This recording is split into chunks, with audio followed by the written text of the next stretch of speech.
Hey friend, today I'm going to share with you the real on practicing self-love. If you want to start a self-love journey, or maybe you've been in one and it's not really going how you wanted it to go, this is the video that you need to watch. Question for you, do you like yourself? Now, you might be thinking, yeah, of course I like myself. What kind of question is that? I love who I am. And if that's true, fantastic. I love that for you. But oftentimes we think that's true, and in reality, it's not. If you think about your present life and you shame yourself or guilt yourself for not being further along, or you invest your time in people who don't have your best interest at heart, or create toxic experiences for you, or belittle you, or you neglect to show up for yourself and believe in yourself, there's a likelihood that you may not like yourself as much as you think. Now, this isn't an opportunity for you to shame yourself now about it, and instead, it's an opportunity for you to become aware. If you're on your self-love journey or thinking about starting one, the first step is that self-awareness, becoming aware of who you are, rediscovering who you authentically are.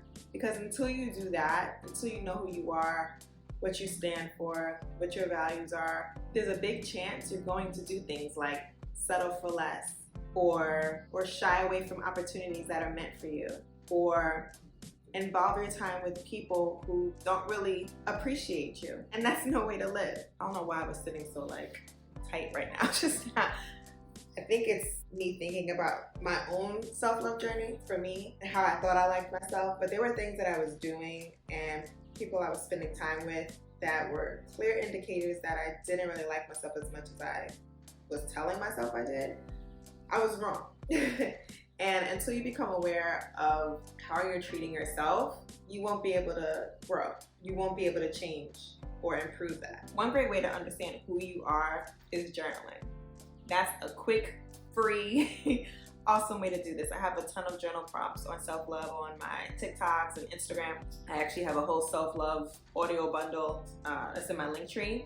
And it's like audio, journals, affirmation, like all these things. And until you start to do the inner work, you won't see the life that you want to have. Until you do the work to show yourself love, you won't have the love that you want to have.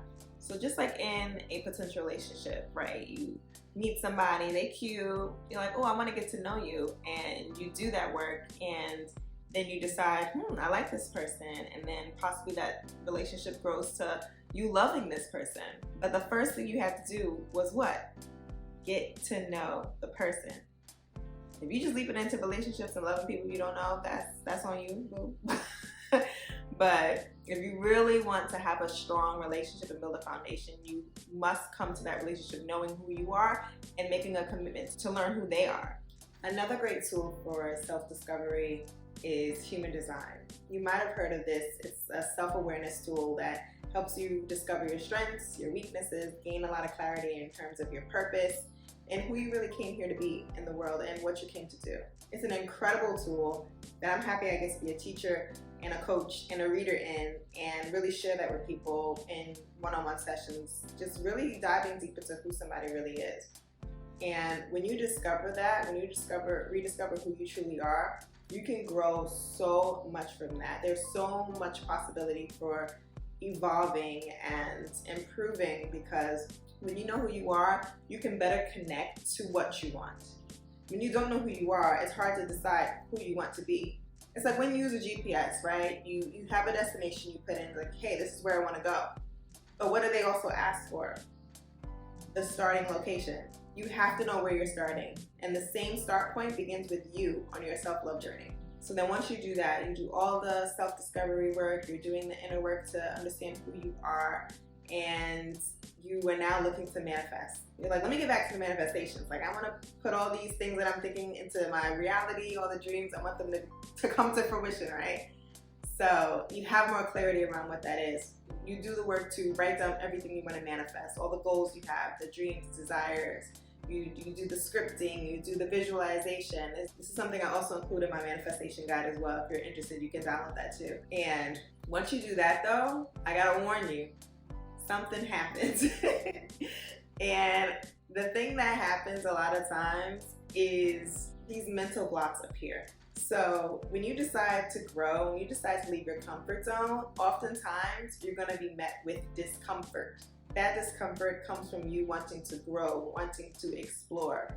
And what happens is the subconscious mind, which sole purpose is to protect us, creates these fears and these doubts that cause us to go back to playing small, to go back to becoming that person who we were before we found out who we really are. Because the subconscious mind controls 95% of our brain activity. The things we do, the behaviors we have, the actions we take, the decisions we make, it controls 95% of that. So what do? The next step on your self-love journey is doing the inner work to uncover the root causes of what those things are, what those doubts are, what those fears are. And honestly, this is likely going to be the biggest work of all. I'm not gonna lie to you. It's deep. You get real deep when you do the inner work, when those triggers pop up and those fears and those insecurities and that lack of confidence. You're like, whoa, where is this coming from? What is it stemming from? Hold up, my childhood. I gotta go back to childhood and really uncover what caused this, and remember what that bully said to me, or remember my parents arguing over money, or hearing that money's the root of all evil, or people making fun of my face, my appearance, my body. Like, you really have to revisit that. And it takes a lot. It takes a lot of time. It takes a lot of patience. It causes tears at times, a lot of discomfort, because that shadow work ain't no joke. I'm never gonna lie to you. It's no joke. But it's so powerful. It's so powerful. And it's doable. It's doable for you to have a limiting belief that's been in your subconscious for 20, 30 years. It's possible for you to release that, heal that, and replace it with something that serves you, something that's more aligned to the identity that you are stepping into. So you gotta do the work, boo. You have to do the work. So now you may be thinking, well, Kelley, how the heck do I do the work? Well, you can start with journaling again. That's a great way to be honest with yourself, get really real about what's going on in your mind. What thoughts do you have? What beliefs do you have? And then discovering the root cause of why it's there. How the heck did that get there? If you want some extra help, therapy, excellent option. They specialize in healing the past, the wounds. Mindset coaching, that's another amazing one. A great way to heal old wounds and to find the root cause and use different modalities like NLP and hypnotherapy and meditation and somatic therapies to really uncover what it is that's holding you back, why it's showing up for you, bringing it to the surface so that you can pour love into it. Because a lot of times things happen to us and we don't heal from them because we're judging them, we're shaming them, we're judging ourselves for these thoughts, these very beliefs. We're pushing them to the side. And all that's doing is giving it space to fester. When a lot of times it just wants to be seen and wants to be heard. And that's because it's there to protect us. Ultimately, it became a thing because it wanted to protect us. But we're not kids anymore. So it's time for us to discover how we can show up in this world as our best, most powerful, aligned, authentic selves and achieve the success we desire without those beliefs that once tried to protect us. So this is really the self-love journey. This is really how you go deep and practice self-love. If you came here for the topical, I'll give you some of those too, but this is what I'm about. As a mindset and manifestation coach, wellness practitioner, all that, like I invest in the deep. We're not keeping things at surface level here. We're just not gonna do it because there's not enough change that can come from that. It's like putting a Band-Aid on a wound the size of Missouri. Like, it's too big, the Band-Aid ain't gonna work. So we have to do something larger that causes us to evolve, that helps us step into our new identity. So some of the less deep practices, yeah, show yourself some more love by taking yourself out on a date. You know, when's the last time you went out by yourself to the movies or to grab food or to do an activity or have an excursion, a little solo vacation? Have you ever done that before? It's pretty awesome if you ask me. It just gives me a lot of time to reflect and relax and recharge and be with my own energy and be with my own thoughts. And that helps me connect to myself And that could be something that's great for you. Taking a dance class, you know, trying salsa or maybe some twerking, whatever excites you. Like doing things that excite you, that's practicing self-love. Taking care of your body, all the self-care practices is also part of self-love too. Caring for yourself and showing yourself love in a way which you probably would show somebody else. Oftentimes we're, especially as women, are so used to pouring into other people and using our energy to help others and to show them we love them, learning their love languages so we can love them better. But it's like, what about ourselves? What are your love languages? What are ways you can show yourself love by having your love languages as an outline? Do you like gifts? Give yourself some gifts. Do you like words of affirmation? Talk about how bad you are, how awesome you are, how incredible you are, how beautiful you are. Hype yourself up. Hype yourself the hell up and embrace who you really are and love that. Love that person.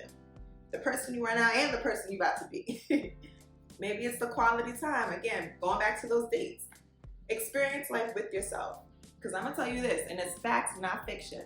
You are going to spend 24 hours a day with yourself. I guarantee you. So why not show yourself love all day? Talk to yourself with love. Dress like you love yourself. Smell like you love yourself. Cleanse yourself like you love yourself. Protect your energy like you love yourself. Set your boundaries like you love yourself. So this is the real deal. This is the real deep work in self-love. But I know you could do it. It may seem like a lot right now because I'll be going in.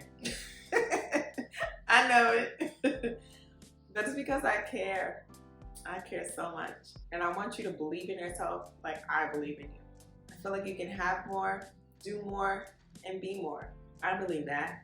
And if you don't, it's time for you to start. So I ain't listed everything. If there are things that you have been doing on your self-love journey that you really enjoy, please drop it down in the comments below because there's a fellow sister or brother out here who can learn from you too. I want us all as a collective to love on each other and get our lives together so we can elevate it to the highest of heights and experience a full, beautiful life. Doing the things we love, being around the people we love, who love us back, and loving ourselves along the way. So thank you so much for watching. Make sure you follow and subscribe if you haven't already. Comment that self-love tip down below because I would like to know. I'm always learning too. And I can't wait to see you in the next video. Later, lovely.